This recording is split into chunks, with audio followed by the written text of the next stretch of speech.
But other issues, including the potential expansion of foreign surveillance authorities, need to be resolved by party leaders in both chambers.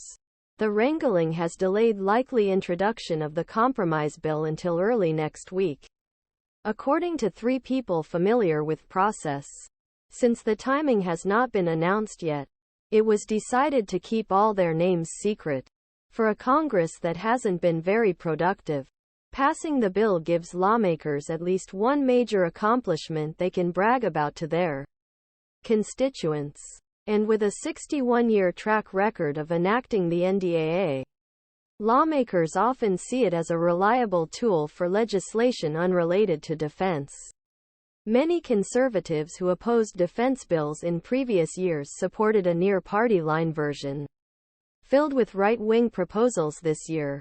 A compromise bill that waters down or cancels many of these proposals to pass the Democratical Senate would almost certainly lose support and could further demoralize Johnson and other GOP leaders. Rep.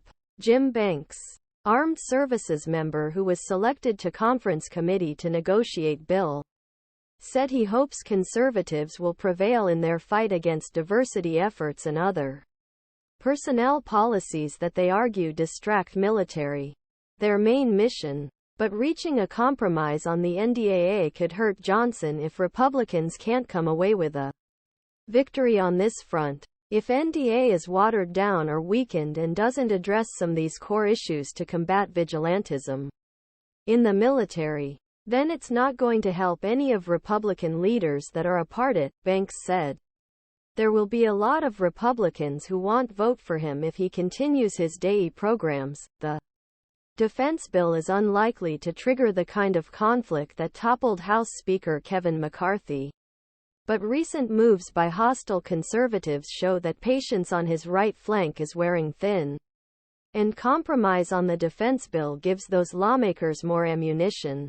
It only takes a handful of opposing Republicans break ranks to bring the House of Representatives a halt. When it comes to the defense bill, many Republicans are preparing to accept a more moderate package that could pass with help from Democrats and win President Joe Biden's signature.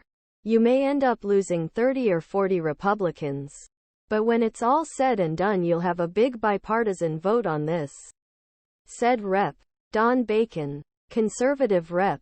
Chip Roy, Texas, a member of the Rules Committee that determines which bills are tabled and has pushed for more conservative Pentagon legislation, accused GOP leaders trying to include an expansion Section 702 surveillance authority to help move forward. Members on the right are considering a lackluster defense bill.